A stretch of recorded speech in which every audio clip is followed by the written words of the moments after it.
Hello, everyone, and welcome back to another episode of the Halfstep Pod. I am your co-host, Connor Lane, and across from me, as usual, just like we've been doing, Grant Fisher. Grant, how you doing, dude? Oh, I'm great, man. We're back at it. I just got back to Portland 2 nights ago. I haven't been back here in several months, so I've been living out a suitcase for a while. But good to be back here, back in the saddle, and we're getting things rolling on the podcast again for the first time in several months as well. So um, back like we never left, or back admitting we did leave for a while. We can I admit don't that know. we left. I think that people Yeah. deserve that. You were gallivanting through Europe. I was changing schools, starting a grad program. We had a lot of stuff on our plate, and we're sorry. A heartfelt apology from me, as I'm sure from you. But at the same time, we are here now, and we'd like to give you guys some episodes. Not even just one episode today. We're saying at least a couple here, recapping honestly what is a remarkable season from you. I don't know the exact adjective to attach to it, but one of the best seasons from an American distance runner of all time. The season that you just had, including 4 American records. We've talked about 2 of those before, ghosting everyone online, and so we have 2 more that happened, and also some USA's and World Championships drama and excitement to get into. So we wanted to treat this kind of as a broad recap of the last like 6 or so months, which was a stellar track season. Kick it over to you for some anecdotes, some cool features, some stories, some things that we've talked about off air that I think would be really cool for people to hear about. And yeah, so just we're going to get into that in a second. But like Grant mentioned, back online after a hiatus. Sorry about that. But we're here and we're kicking. I guess season 3, if you will, in a way. Now that you're back from Europe and I've got some time and we're making it happen. These aren't very well defined seasons, but yeah, whenever we fall off and really don't record for a while, I guess that implies Really. end of season. Not with much communication, but No, and look, retroactively we'll call that end of season gaps, off season. we can get a lot better at the communication piece. We're looking for maybe a third member of the crew, an intern of sorts, someone to maybe hold us more accountable, potentially help run our socials. We're not going to spend some time at the beginning of the podcast talking about all that. We'll do it on the back end, but that could also be something that could definitely get us in the right space and able to do what we'd like to do easier. Without further ado, though, Grant, I asked you to kind of go through 5 or 6 experiences, like little things, tidbits, either pieces of races or warm-ups or experiences that you had in this track season, and kind of use those as touch points to talk about some of the phenomenal accomplishments you had this year. You ended up picking several things that I think mostly align with your schedule of races that we have yet to cover on the podcast because we were offline for so long. So this will end up being kind of a chronological recap, about 8 minutes or so per little item of your races this summer, which were multiple and really astounding, several of them for sure. So I'll let you get into it without further ado. I'll just kind of be here to bounce off of you and ask you some questions. But I think that the first one that kind of we stopped at was that USA Championship 5K, right? Qualifying for Worlds for 2022. So kind of take it from there. Yeah, let's do it. I'll try not to ramble too hard here because yeah, we have a lot of things to hit, and yeah, this isn't like a episode where we want to just talk about one thing. We kind of want to give a big overview. Maybe later we'll dive more deeply into one of these pieces, but just a general overview. So yeah, let's go chronologically. So the last time that we spoke on record was I think right before the US 10K. I don't think we spoke after that because I think I was pretty pissed after that race myself. So I didn't really want to go on a podcast and talk about how pissed I was. So That's fair. that was our last talking point. Should we mention the 10K? So You qualified for the team, yeah, but lost the race yeah, overall yeah, to Joe Klecker. Yeah. yeah. Going back, yeah, to fill people in.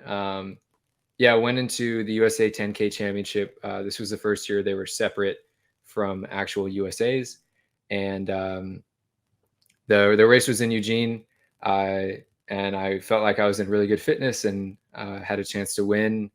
And I don't think I ran particularly smart or well.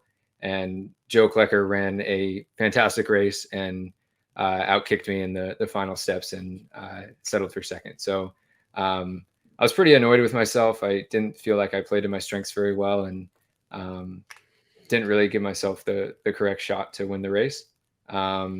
And again, Joe ran a great race. It's he deserved that win. So after that, I was a bit of I was still like I would have thought about the 5K and like been very focused on it regardless, but I got really dialed after that 10K and was kind of grinding really hard and hitting these workouts really hard because I wanted some redemption. I wanted to prove to myself that I could win a U.S. title.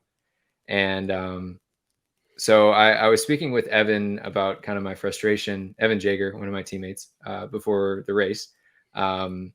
He's a multiple-time U.S. champion in the steeplechase, been on the world scene forever, and very good friend and mentor of mine. And he was like, look, man, you made a mistake in the 10K by leaving it down to a kick. Your strength right now is to do similar what you did indoors at BU in the 5K and take things from like a mile to 1200 out and just squeeze people down and make them hurt. So his advice was to take it with 1200 to go, hit a really hard lap and get people to question things, and then hit it even harder with 800 to go and really smash that lap with 800 to go. He thought that would kind of break the spirits of everybody. And that's what we did. Evan actually helped pace the race. He had just made the team in the steeplechase, I think the day before, and graciously came back and like went to the front and made the race fast. And with 1200 to go, I just heard Evan in my ear saying like, make him hurt. And so I think with 1200 to go, I ran a 59. And then with 800 to go, Evan was on the infield screaming at me. So I smashed a 58 for my second to last lap. And then that last lap, I was pretty tired. I think I probably ran like a 59 or 60. Kind of went a little too hard probably. But man, that feeling of looking up at the Jumbotron and seeing just nobody in sight and like feeling that sense of redemption in myself. Like I was very frustrated and wanted to make a change and put my best self out there on the line. And I felt like that's what I did. So that was a big moment for me. Like, you know, this season had a lot of highlights in terms of times.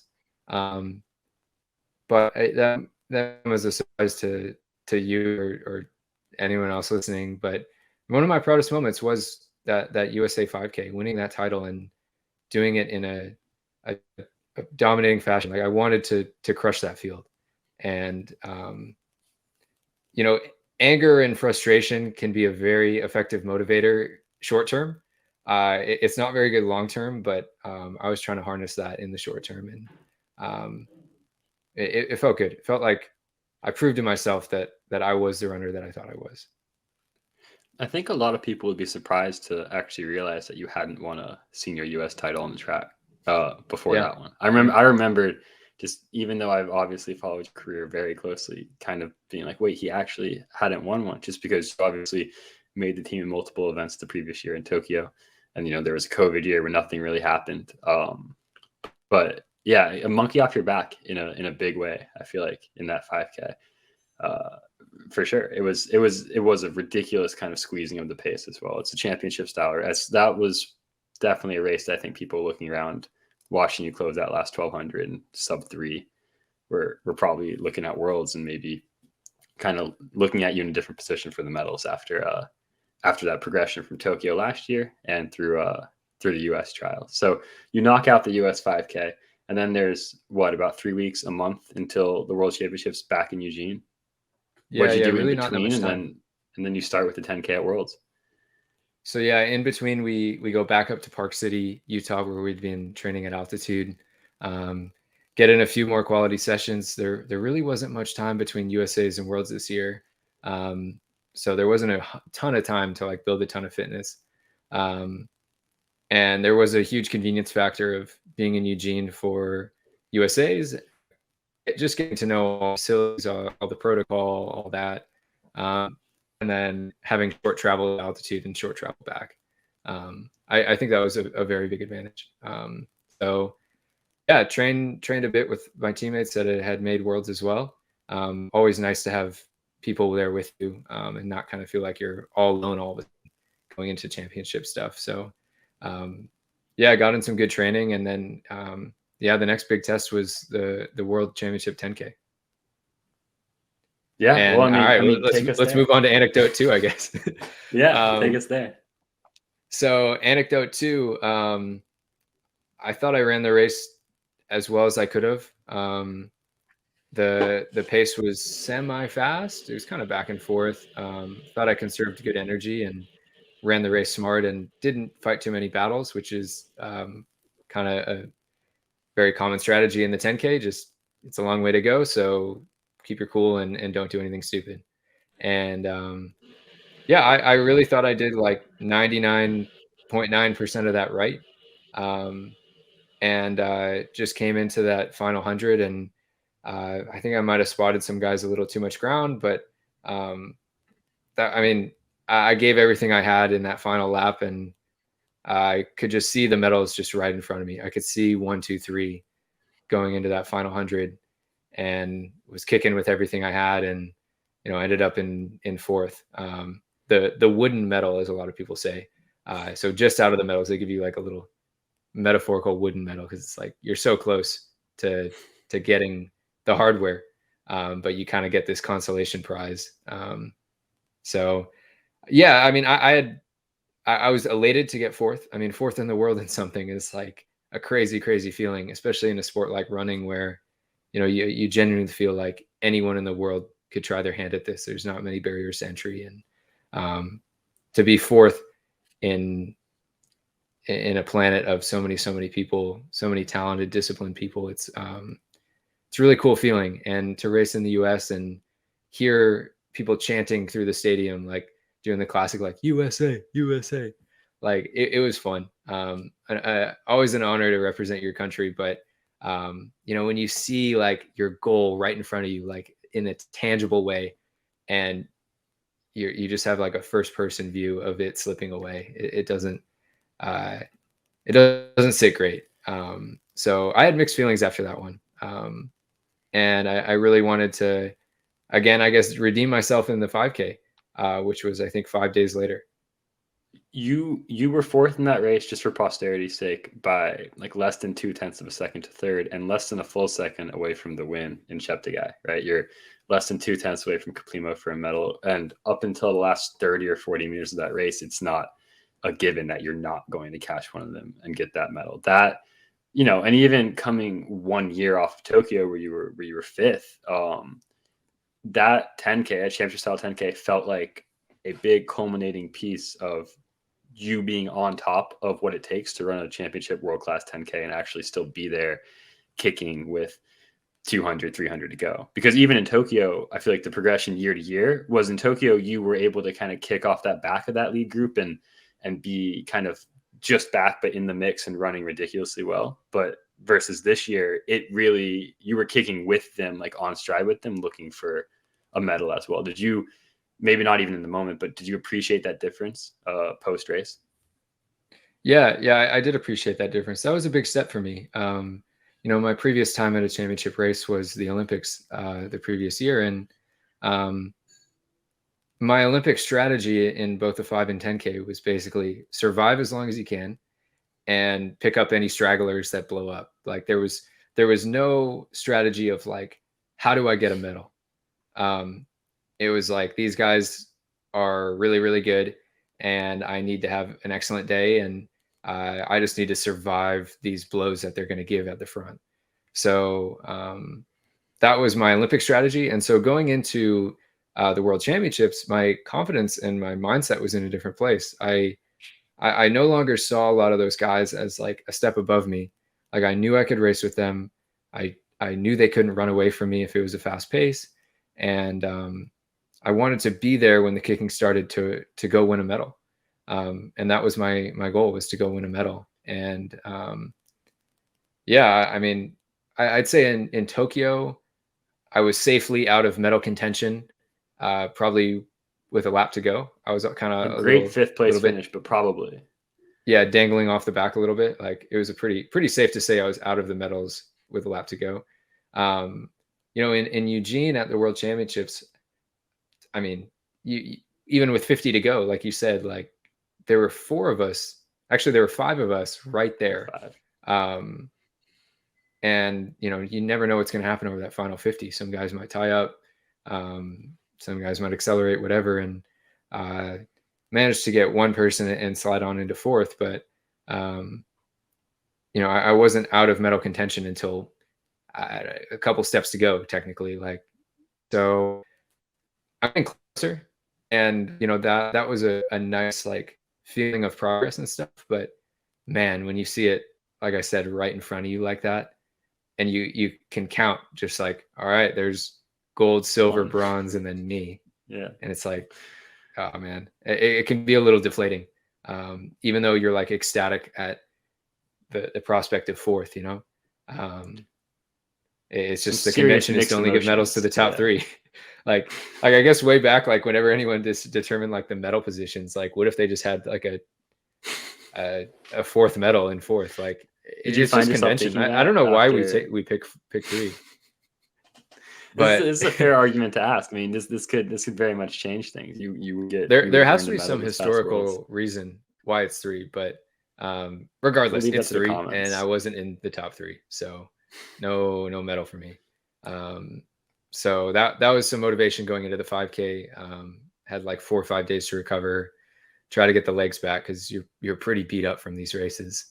And so I felt pretty beat up until like the day before the 5K. I could feel my legs coming back around. So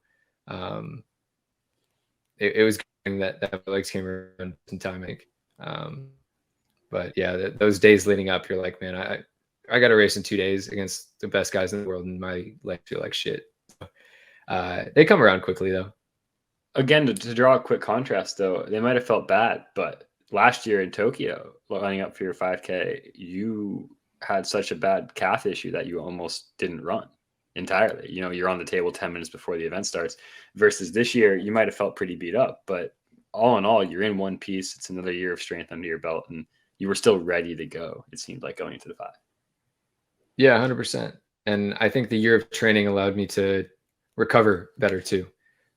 Regardless of like physically if my calf was healthy or not, like just in general, I felt like I recovered a lot better.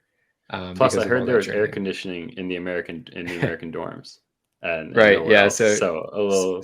Team USA got that really nice treatment. Yeah, we stayed in a hotel. All the other teams stayed in a dorm, so we got AC. It wasn't super hot in Eugene, but it was still warm. It was like 85 every day. So, in a dorm when it's 85, like that's not ideal, but got to give a little home field advantage, help the home team. Yeah, you're not going to get that in Hungary. You're not going to get that in Paris. I mean, yeah. You got to take it while you got it. Yeah, 100%. So moving into anecdote number 3, right? The 5K. I assume you meant the 5K final when we talked about this. Sure, offline. Yeah. So talk to me a little bit about that race. That one is one that people might recognize as a race where you were more than in position with 100, 150 to go. And then there was a little bit of, I guess, clipping, just definitely like a tight race there in that last 100 that saw you kind of falter out of medal position or kicking position and just narrowly missed out on it again. So kind of talk us through, I guess, your viewpoint and thought process of that race. Yeah. So, the 5K final, like I mentioned, the 10K, I was so close to my goal that in the 5K, I was like, all right, the goal remains. I want a medal, and this is a golden opportunity to try. It's a final on home soil. I know this track. I know this facility. I have my friends and family here. My training's been great. I'm going to give it as best a shot as I can. So the race strategy essentially was to get up near the front, stay out of all the fracas that happens in the pack. We've discussed this before, but sometimes in the pack there's a lot of churn and turnover, and you got to make a lot of moves and fight off a lot of people. But when you're near the front, you can relax a little bit more and just kind of lock in. And so in that race with maybe, can't remember, maybe 3-4 laps to go, Jakob Ingebrigtsen went to the front and started squeezing things down a little bit. And that was perfect because a strategy that I tossed around in my head before the race was to do exactly that, to go to the front with 2-3 laps to go and try to squeeze it, similar to what I did at the US 5K. Obviously, these guys are a much higher caliber of competition. You're dealing with world record holders, reigning gold medalists, all kinds of people in this race. So Jakob kind of did that strategy for me, which was nice. And so that really strung people out a little bit. And I wanted to be in good position with 800 to go, and good position with 400 to go, 300, 200. And I think I was third coming into that final 200 and was in a great spot. And this is another example of like, you can do 99% of the things right, but 1% wrong at the wrong time costs you. And I was in good position in terms of like place, but I wasn't in good position in terms of body position. There's, I guess to describe, because we don't have the race pulled up right now. I was in third place and I was on the rail, and the guy in front of me was also on the rail, and coming into like 150 to go, he kind of slid out a little bit. A lot of people naturally do that on the final straight, kind of drift out a little, whether purposeful or unpurposeful. Like, I don't know, your body just kind of naturally does that, especially when you're tying up and tired. And when he started to move out a little bit, I kind of crept on the inside because he had kind of slowed down a little, and I didn't want to chop my stride. So I kind of just tucked in for, I don't know, maybe like 3-4 steps. And at the end of those 3-4 steps, I wasn't directly behind him anymore. I was more staggered a little bit on his inside shoulder. And with maybe 120 meters to go, he stepped back inside. And my options at that point, I probably had like 0.3 of a second to make this decision. I either had to step inside to avoid contact. I either had to stand my ground and we clip into each other, or we bump into each other, and we both potentially go down, or I step on the rail and potentially trip, or I try to slow down and then go around. So in my half a second of things are moving time, quickly. I slow down, I chop my steps up, and in doing so, kind of lose my balance. In the video, it kind of looks like I hit the rail, but I didn't hit the rail. And then try to go around his outside. But at that point, I stumbled, and like, it's so hard to gain your momentum again after like really losing it like that, especially when you're at your most tired point in the race. So it also kind of, like Mo, one of my teammates that was directly behind me, kind of clipped me, but he didn't clip me either. It was like, I didn't touch a single person. It was to avoid contact with Crop, who was right in front of me. And, him moving in and out, like, there's nothing illegal about that. I just made a bad decision. When he drifted inside, I shouldn't have taken that extra step on his inside. I should have been outside. And that lesson will stick with me forever, because who knows what would have happened? Like, I was in third place. I thought I still had another gear, and I stumbled, and I looked up, and all of a sudden I was in 8th. And it's like, dude, another sinking feeling. You see your goal, you finally put yourself in position to bring that goal to reality, and you make a mistake and you stumble, and I cost myself the opportunity to medal. I won't say I cost myself a medal, but I cost myself a great opportunity to medal. And that was a bummer. It again, like, you're the top few guys in the world, and that's a great feeling, and it's really special. And I know that even a year ago, I would have dreamed to be in that position. But in the moment, it stings. I'll say that you would have medaled. I'm a fan. I can say that. I'm not you. No one cares. I'll say that it was going to happen. That was brutal to watch as your friend. I'm sure it was brutal to experience in the moment too. if you could even grasp kind of that significance in the moment. I was also going to say, although it didn't really feel like the right vibe, that you know what it is to step and trip on the rail. Like, so you knew you didn't touch the rail. Yeah, true. And, yeah, I've done that before. which is a deep cut for anyone who's been a fan of Grant since high school. But yeah, I mean, I thought you got clipped multiple times. I couldn't even tell from which way, but it certainly looked like that. So it's interesting to hear the perspective. And it's obviously been a couple months on. I don't know. I mean, maybe you would have been just as measured about it the next day as you are a couple months on later.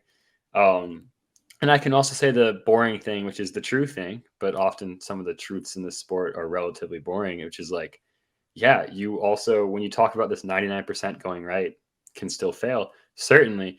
But again, this is another example of you being in a race where you wouldn't have been in that race a year ago, even, especially doubling off of that really hard 10K. So those are all great signs and things. And you keep putting yourself at the front of the line, then at a certain point, it's going to come to you. And I know that. At the same time, like, legacies in this sport are often decided by very thin margins and by what you do when and where, and arbitrary stuff like that can end up having a big impact. So it's totally, it was a brutal ending to a great championships in a way.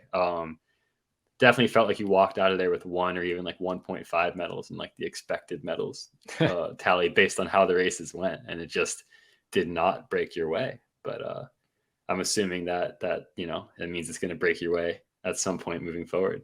But I also will say that, and I would love to hear your perspective on this, but after Tokyo, which was in August, you kind of shut your season down. You did not shut your season down after the World 5. Was that even a thought? And then I feel like this kind of all led into the European swing of your season, starting in kind of August, which was pretty good and in a lot of ways redemptive of barely missing out on a medal at Worlds. So kind of talk me through the brief decision to do Europe and to get these opportunities, to run those races like in Monaco, like we'll talk about next. And if you were kind of holding on to any of that like closeness to a medal, I'm pissed off, I'm going to keep going, or where your head was at. Yeah. Great point. I mean, so essentially in my eyes, like in the 10K at Worlds, I just didn't have the legs. I wasn't able to kick with those guys, and I got 4th. In the 5K, I felt like I did have the legs, and I made an error and it cost me. So there was some frustration again. I mean, like you said, you look at the year before, I was 5th in the Olympics in the 10K, and then I was 5. And the next year I'm 4th and 6th and disappointed. So it kind of shows like a mindset shift. I think I'm able to appreciate like how special those things are and how many things had to go right to even get me to the starting line.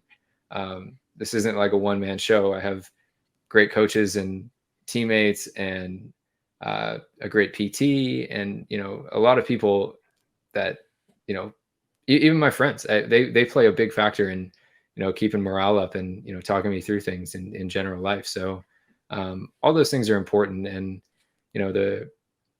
to feel kind of an outpouring of support from my friends and family, from fans, like after a performance that I was disappointed with, it does help you come back to reality and kind of be like, all right, that was still very good. In the end, it was coming up short of my goal, but 99% of what I did led me to almost getting the goal. It was just a 1% error that can be changed and can be learned from. So like you said, so leaving the championships, I was itching to race again because I knew I was in good shape, and I really wanted redemption against those guys that just beat me. And the next big race was Monaco 3K, which, on paper might be a little out of my wheelhouse. But, right after racing the 5K and kind of walking away from USA's, I was thinking to myself, like, all right, like I'm going to get after it in Europe and I'm going to beat all these guys that just beat me. Obviously it means less to do it at a Diamond League meet than a world championship, but like I'm going to take it to these guys. So the next big opportunity was Monaco 3K, a race that I've watched since I was a kid. I've dreamed about going to that track and racing. Although usually I would think of a 1500 on that track and not a 3K. This year they had a 3K, which was actually perfect for me. Yeah, a lot of anticipation going into that one. And I was speaking with the meet director day or two before the race, and he asked me, we've got these rabbits and pace lights and stuff. What pace are you requesting? And I said American record pace, which is 7:29 flat, 0.00. Bernard Lagat had it, and he was like, "All right, I guess we're getting after it." And someone else in the race, Aragawa, had requested world record pace, which is 7:20. He was requesting about like 7:18, 7:19 pace, 7:19 pace. That was something I wasn't interested in at all. That was well out of my wheelhouse. That's one of the hardest records in the book. Daniel Komen, 7:20. That one I feel like will stand for a very long time. And so that was another race where like I wanted to show myself that I could beat these guys. Like I felt like I could. I felt like I could hang with them. But until you do these things, it's just thoughts. So I was very motivated going into that race, and yeah, I got on it, and those guys went out hard that were chasing the world record, and I stuck to my race plan, which was to try to run the American record, and squeezed it down. And man, I was fighting for a while those last like few laps. When you come through the 1600, and I look up and it says 3:58, and it's you're faster like, than your mile PR. yeah, exactly. I was like, shit, like I got to do that again. Like it's a long way to go. So that was a battle, man. That was a hard race, and barely dipped under the record. That environment was so fun, and man, I was ecstatic. That one just felt so good, like inside me, just like it was a great feeling. Such a cool place to be in Monaco, a historic track where people run really fast. And just a fantastic meet to be a part of. So, yeah, that felt good, because the fire was running hot right after Worlds. Whereas after the Olympics the previous year, I was so ecstatic from the Olympics. Like I was so happy I got 5th and 9th. I was like, I'd burned so much emotional energy and so much physical energy that I was pretty much toast like after. And I didn't really feel like a huge desire to like go to Europe and smash a bunch of races. Whereas this year, the disappointment from Worlds almost gave me a second wind in my season to just like get after it again. So motivation was high. Let's emphasize that you ran 7:28.48, so dipping under to 7:29. You were third in that race too, right? I don't want to mix them all up. Third in the race overall, so you definitely caught a couple of those bodies coming back to you in the late stages. And at the college level, we talk a lot about like those sub-8 3Ks kind of like feeling ridiculous in your head. You've got to run 63 pace, something, 62 points, 63 for more than a mile, for almost double a mile, and it feels kind of absurd. And I think what you mean when you mention that Komen 7:20 standing for a while is that pace for that duration is such a weird mixture, even compared to the 5K or 10K. Or the 15 on the other side of that spectrum, where 7:28, people can do the math on that. That would be a sub-8 3,200, maybe just over 8 for 2 miles, which would be it's a bit over 8 for 2 miles. Yeah, I guess so. It's interesting to hear you talk about how that felt in your head, and then obviously post having done it. But do you? Obviously, your times have gotten quite ridiculous. Would be a formal way of saying it. When you think about the 3K, like, does that make sense to you in your head? Like coming through sub 4 and then like continuing the press. I know that you've closed a lot of these 5Ks in sub 4. I understand it's not that huge maybe barrier in your head at this point, but does that, you're halfway through the race, you're coming through sub 4 pace. I know that you're fit, but still, is there something to that? Yeah, there's something to it. The race, the world record, or sorry, American record pace is sub 60 average every lap. So when you think about it that way, it sounds like there's no way I'll ever be able to do that. That sounds absolutely absurd. But also in my mind, I was like, my PR going in was 7:37, and I felt like that was a very outdated PR. I closed the indoor 5K I did at BU in 7:39, and that was after running a hard 2K before that. And I felt like I was in very good shape. And when you're in an environment like that, my attitude was like, I'm going to go for the American record. I'm not going to try to go and run 7:32 and maybe try to kick off of it. Like, I came all the way out here. I want some redemption, maybe a consolation prize in some regard. Like, I want the American record. I don't want to just PR here. And if I go for the American record, which is a pace that I've never done before, not even close, and I blow up, then so be it. Like, I've put the work in. I know I'm fit, and these are uncharted waters. I've never gone out in a 3K sub 4, and had to run another 3.5 laps. Like, Me neither. I've never done that before. Crazy. So it wasn't like I've done something similar and had something to draw upon. It was just kind of like, all right, let's just kind of get after it. Let's send it here and see what happens. And those lights were actually very helpful because they passed me with like 1,200 to go. And sorry, so in the discussions with the meet director, the lights actually got set to 7:28 flat pace. So I knew if I was within a second of those lights, that would mean I have the American record.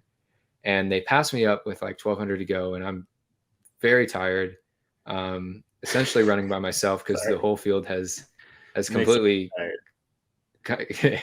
Yeah, the field is kind of falling apart. So everyone's just kind of running by themselves, like in no man's land.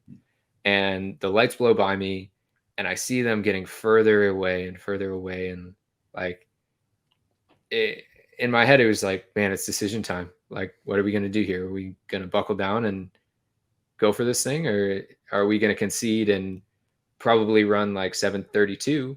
Like, if you just kind of keep falling apart here, which is a great time, but that's not what I really came there for. So, buckled down, and like, really, I only caught up to those lights in that final like 200 meters, and I was just dead focused on them, just like in a trance, just so focused on those lights. Get within a second of those lights, and you have it.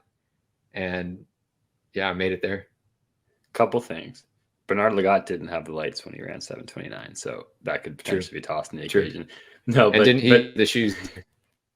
Yeah. Oh God, and the shoes. Yeah, we haven't even spoken about that. We both make a difference. Like, I'm not in denial about either of those things. Those things are very helpful. No, yeah, we shouldn't be so crass with it. Like, there is, I'm sure, some advantage to be gained there, but at the same time, it's still, it's still the AR. It's still legally the AR, and not just like legally, it still very much is.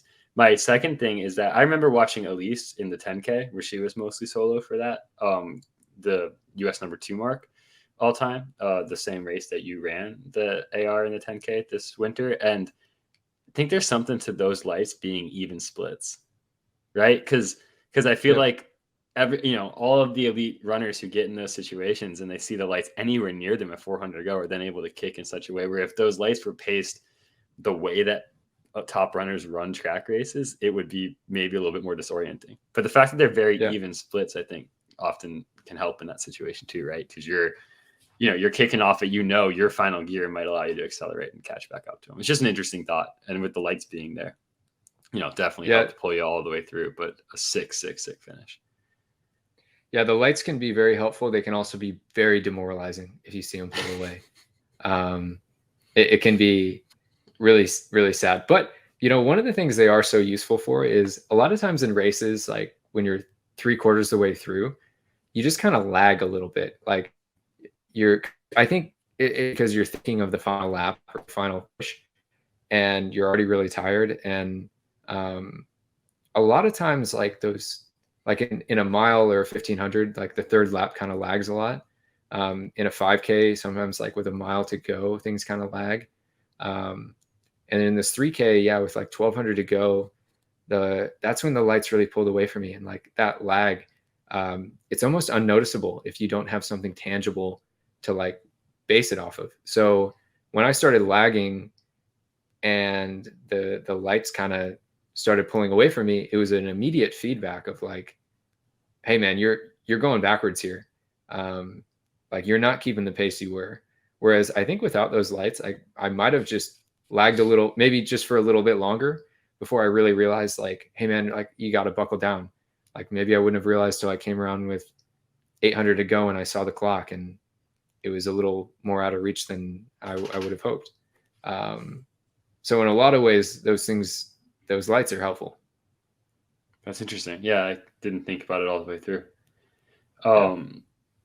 Finish Monaco, take me to Brussels, or at least take me to kind of this experience, which, you know, I guess spoiler alert, but becomes your primary shot at the open American record in the 5K, right? We got indoor earlier this year.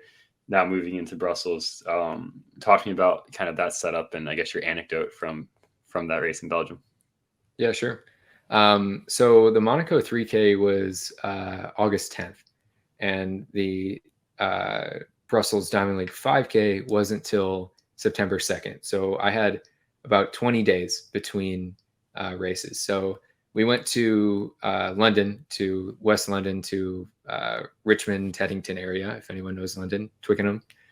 We trained at St. Mary's College.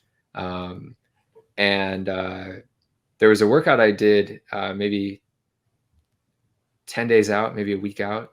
I was hoping to run a 1500 somewhere, but there just weren't many on the schedule because of Europeans and Commonwealths being at that same time. And I had a hard 1200 in a workout. Amos Bartlesmeyer, one of my teammates, was out there, and our assistant coach, Pascal, had a little bike that he rented, like one of those fold-up bikes, like with the tiny wheels. Mm-hmm. And it was a little windy that day, and I asked Amos if he'd be willing to pace me on the bike on the track, which I've never had someone bike pace me on the track. It's very Euro, but I've never done it. Very Ingebrigtsen, yeah. Yeah, so he did a few warm-up laps to hit the pace, and then we ripped it, and I ran, I think, 250 flat. We went 56, 57, 55 point. All of those were points. And for 1200. And we finished that one up, and I was like, all right, man, I've still got it. Like at the end of the season, you never know when the wheels are going to fall off. Like at the end of the season, you can be like riding a high and feeling so good, and then all of a sudden you fall off the cliff and just like you're so fatigued, you have no pace, you have no kick, nothing. And so you kind of have to be aware of those things happening. And the fact that I was able to do that, I was like, all right, the legs are still there. Like we're going to be able to get after it in Brussels.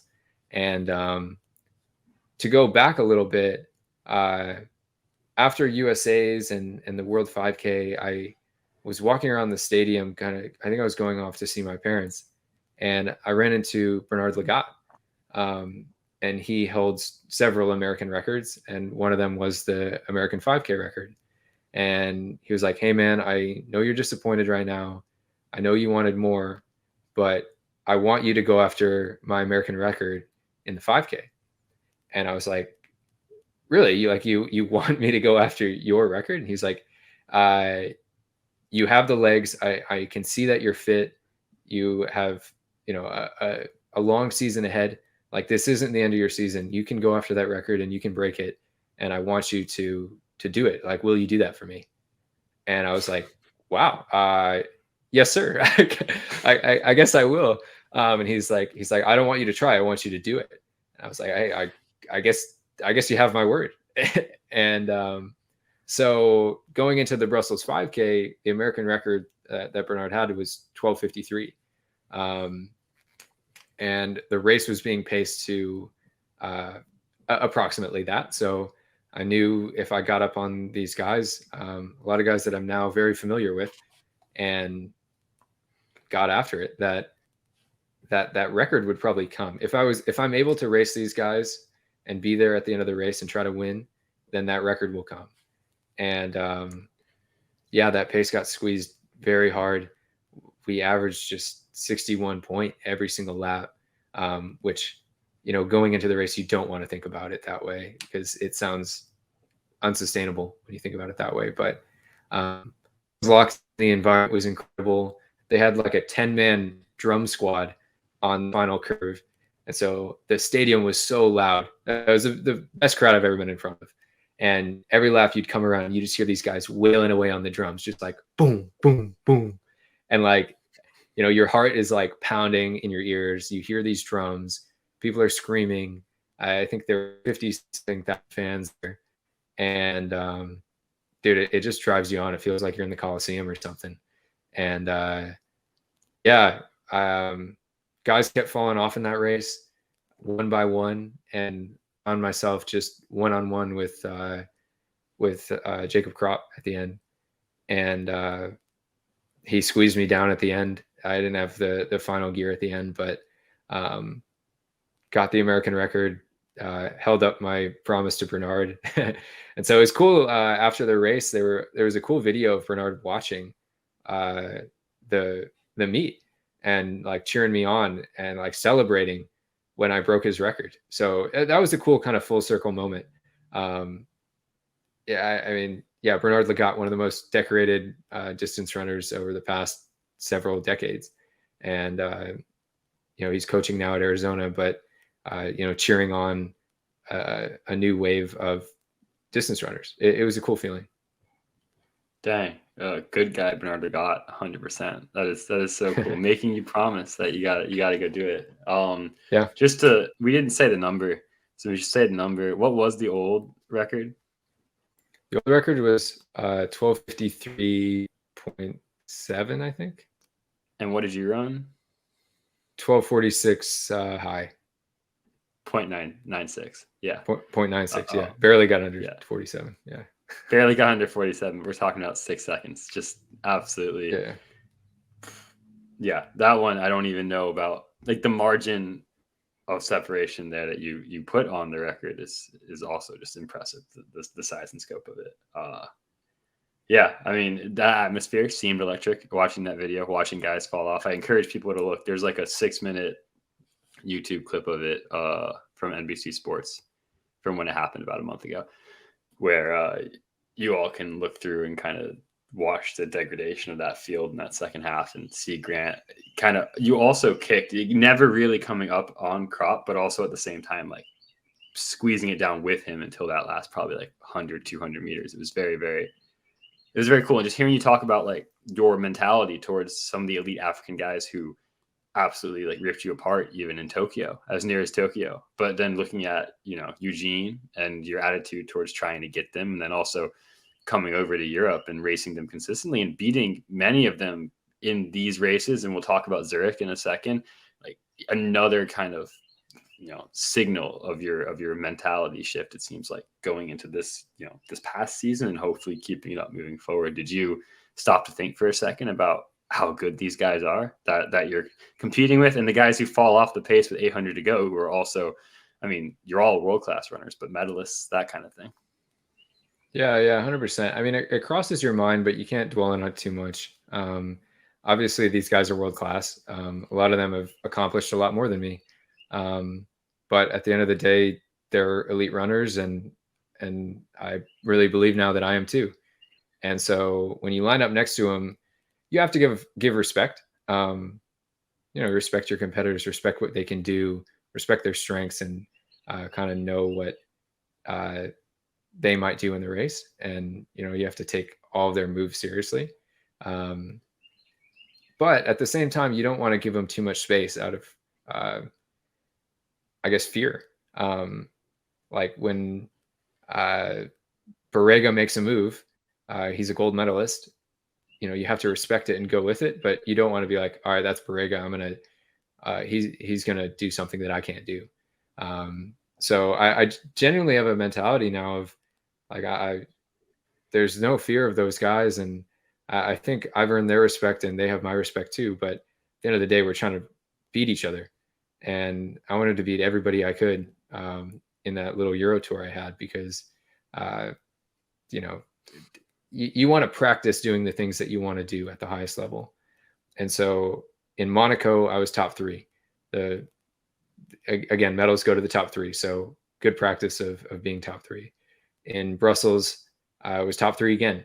I got second, and good practice of, being at the front of races and trying to win. And then same thing in Zurich. I guess we haven't gotten there yet, but top 3. like those are the things that I'm practicing, because those are the things that I want to do at the highest level, at the highest stage. So I'm like, I can feel myself becoming the runner that I've always wanted to be. And I think I'm there yet. I'm getting closer.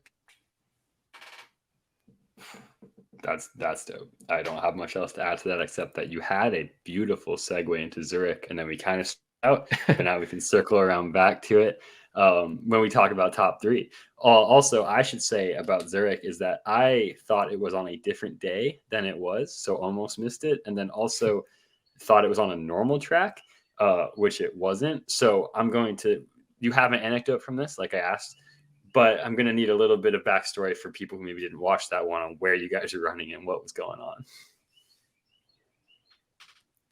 Yeah. So the main like league in track, and you can't even think of it as a league in the sense that you might think of the NBA or the NFL or the Premier League, is called the Diamond League. That's the track equivalent.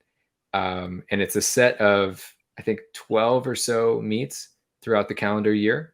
And they are short form meets where they don't have every single event at every single one. So like I run the men's 5K, and there might be 6 races a year that have the men's 5K out of the 12. And so these meets, I think they target maybe being around 2 hours long, to try to capture more viewership and stuff. And so the Monaco meet I did was a Diamond League meet, and the Brussels meet I did was a Diamond League meet. And you get points for your place at these meets, and top 10 in the standings at the end of the year get invited to the Diamond League final. And this year they were in Zurich, held over 2 days in September. And so I think it was only 5 days after Brussels. So Brussels was on the 5th. Next day I flew to Zurich, and Zurich was on the 7th. So I had 5 days between. And they're doing this new format at the Diamond League final where they have a lot of street events. So events that are not in the stadium. So they put like men's shot put on the street, in like a stadium, I guess, in town square next to the Opera House. Same with like pole vault. Sometimes they'll put the jumps there. And for the past 2 years, they've put the men's and women's 5K on a 530 meter track that they build in this square. And it's not an oval. It's kind of like almost like a triangle, banked corners, just like an indoor track. But other than that, it's like track surface laid out on the cobblestones or the asphalt. And then the curves are built up on wood, but with rubber track surface on them. And, blind corners, you go on like under a traffic light at one point. You're literally going around the Opera House at another section of it. It's kind of like a roller derby, more so than like a traditional track race. So uncharted territory for me. I'd never been on anything like it. And I really wanted to get out there and get on the track and scope it out. But they hadn't finished building the track the day before the race. So I did pre-meet stadium and stuff. And I was like, all right, I guess for my body for whatever, but it'd be nice to kind of feel out the curves and stuff. And we get up to the meet and aren't allowed on the track yet. Do our warm up in a parking garage underneath everything. And then we come up and, 5-10 minutes before the race gun goes off, and I'm able to do like 2 strides on the curves just to feel it out and be like, oh man, like this is pretty sharp, pretty steep. This is going to feel odd. And then we get lined up and we just rip it. So there wasn't much getting your feet wet. It was kind of like you just had to get out there and go. And it was pouring rain, lightning like striking mid race. I didn't know if they were going to call the race at any point because it was like there was some serious lightning coming down. And the pace was aggressive. They had it paced at 13 flat pace, which is very fast to begin with, let alone on a temporary track in the street. And yeah, the pace felt hot from the beginning. I felt pretty tired from that Brussels 5K still. And the guys were just surging and surging, and there was no consistency to it once the pacers dropped out. It was just like hit a curve and your body would feel like it just got sandwiched because these curves are so like sharp. And then you'd come off of it, and it felt like you were on a roller coaster, and like your stomach would drop, and like you'd feel your whole body compress. And then you'd have to reaccelerate. And a lot of the guys I was were throwing in surges and looking around and all these moves and stuff. And man, I was exhausted. So I fell off pretty significantly. Yeah, if you watch the race video, I think it's on YouTube. I was out of it. Like I was so tired, and like I was falling back, and could see all the guys passing me, and I felt like I just needed to do what I could to get to the finish line, because at that point I was like, man, these guys are just smashing it. Like I can't do those surges. I can't do 20 surges a race. Like that's not what I'm good at. Some people are good at that, but I'm not. And so the race kind of got away from me a little bit, but then with like 3 laps to go on this track. Also, it was impossible to tell how fast you were going because you have no like markers or anything. And they'd give us lap splits, and I'd come around the lap and they'd be like 83.4, and I just be like, oh, what am I supposed to do? They got you at the 10th. There you go. Yeah, they'd give me the 10th. I would be like 83.4, and I'd be like, all right, like, what? Thank you, but like that tells me nothing. And it was also kind of hard to figure out how far into the race you were. Like, am I a mile in? Like, it's really hard to tell. You could like look at the clock when you came around for each lap, and you'd do the math and be like, okay, I'm 7.5 minutes in, so like that must mean I'm here in the race. So it was kind of disorienting, and I'm sure everybody was feeling that way too. But yeah, with like 3 laps to go, the guys in front of me started to really get tired, and with 2 laps to go, they got even more tired, and I kind of started inching my way back in. And with a lap to go, I was like, all right, yeah, I'm gonna get these guys, and like attached myself and started going around people and moved my way up. And with like you make this hard left turn off of this bank, blind corner around the opera house, and then it's like pretty much a straightaway all the way to the finish, like flat.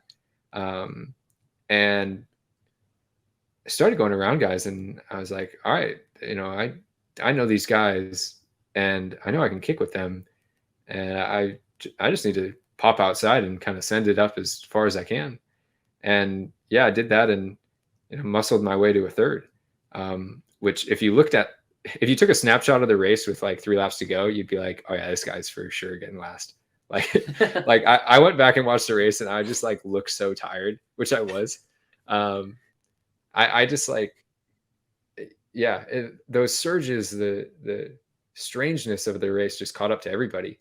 And yeah, I managed to scrap another top 3 in the Diamond League final, and that was almost allowed you to kind of like decompress your mind for most of that middle of that race. It felt, I mean, not you were going with what you had, but you like not even really contending with those surges. It feels like allowed you to have that late on ability to still press like a normal race. Yeah, I mean, I just had no energy. Like I was toast. And I think when I kind of got dropped a little bit, those guys were doing a lot of surges among themselves. So regardless of the fact that they were running faster than me, they were also like going back and forth. They were doing a lot of fartlicking, like a lot of surges. So that probably tired them out as well. Yeah, it was a great end of the season. And it culminated such a dream year for me. Going into this year, I never would have guessed that I would run 4 American records, that I would get 4th at the World Championships and walk away disappointed, that I would get 6th and walk away disappointed, that I would come back and reassert myself against the best in the world and be contending really close to the end of races with all these world-class guys and become one of the world-class guys. I didn't think it would happen all this fast and this quickly. And like I said, kind of probably 30 minutes ago, it makes me feel really grateful because it's cool that I get to do all these things, and the support that I've felt from fans and my friends and family has been kind of overwhelming. But you have to step back and think a lot of all the things and people to be there to make all this happen. And there's a lot of pieces that go into it. Like I get all the glory, I guess, by doing the races, and ultimately I'm the one that has to get out there and suffer. But there's a lot of pieces behind the scenes, and you know, when things go right, it feels so good to like share that with those people that invested in you along the way. So yeah, it was a great end of the season, and then it was vacation time after that, which was much needed mentally, physically, emotionally. If you have listened this whole thing, you can hear there was frustration, there was elation, there was anger, there was happiness, like all the above, all the emotions. We felt laughed this season. We cried. Yeah, we laughed, we cried. Novel or a movie. Yeah. So let's do a vacation episode at some point. We're vacation gonna was fun with Centro and Mark Scott and those guys. We're gonna unpack. Yeah, and Woody. That was a fun vacation, much needed. We're back at it now and buckled down in training. The way I like to do off season is like do a lot of the things that you don't do in season. So that's like go and walk around a city for 10 hours or for 10 miles and like explore it on foot, or like go out to like some clubs and bars and travel around and don't run every day and don't even think about running. And by the end of it, just feel like so excited to get back to routine and so excited to like start grinding again. That's how I like to start the season. And it's easy to do that when you end on a high note. Like if you end on a low note, like, or like you end injured or something, obviously you can't like goof off in the off season and like do all those vacation things. But when you're healthy and you end like on a positive note, after a long year like it was nice. That's awesome. Yeah, we're going to be recapping that. We're also going to probably dive deeper, at least into the Brussels 5K and maybe some others. If you guys have some thoughts or suggestions for which ones you want to hear about in greater detail. I'm sure that we've got a bunch of other stories from your end on things that, you know, couldn't make the main hour-long recap cut. We just wanted to get you guys all caught up on what Grant's season has looked like from his own perspective over these last 6 months as we get back, as you're back in the States and you got a microphone again and we can kind of power this thing up again.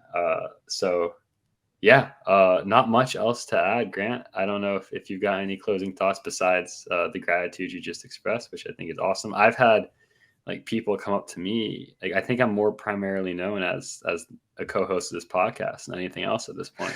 People come up to me and just want me to tell you things like, good job. So on behalf of everyone who's asked me to do that, good job, man. Very, very, very stoked to be along for this ride. And yeah, it's been awesome to witness. So glad to hear that you're back in training and slowly starting to build up for what should be another really, really exciting year.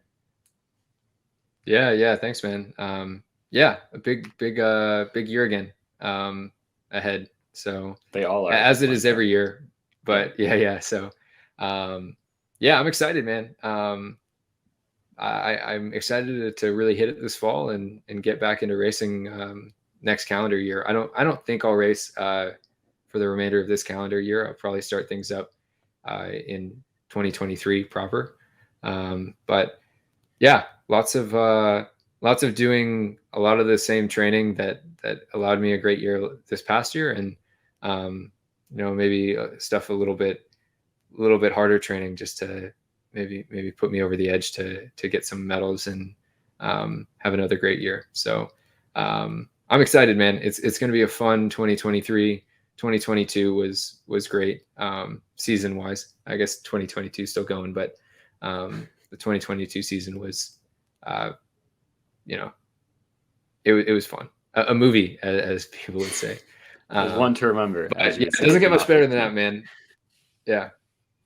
Yeah, and that's awesome. And thank you all for listening this deep into the episode. We will be sure to come back at you before too long this time with some more recap stuff over the past 6 to 8 months. But thank you guys for listening to our episode of the Halfstep Podcast. We really appreciate it. Cheers, guys. Yeah. Thanks guys for listening. Later.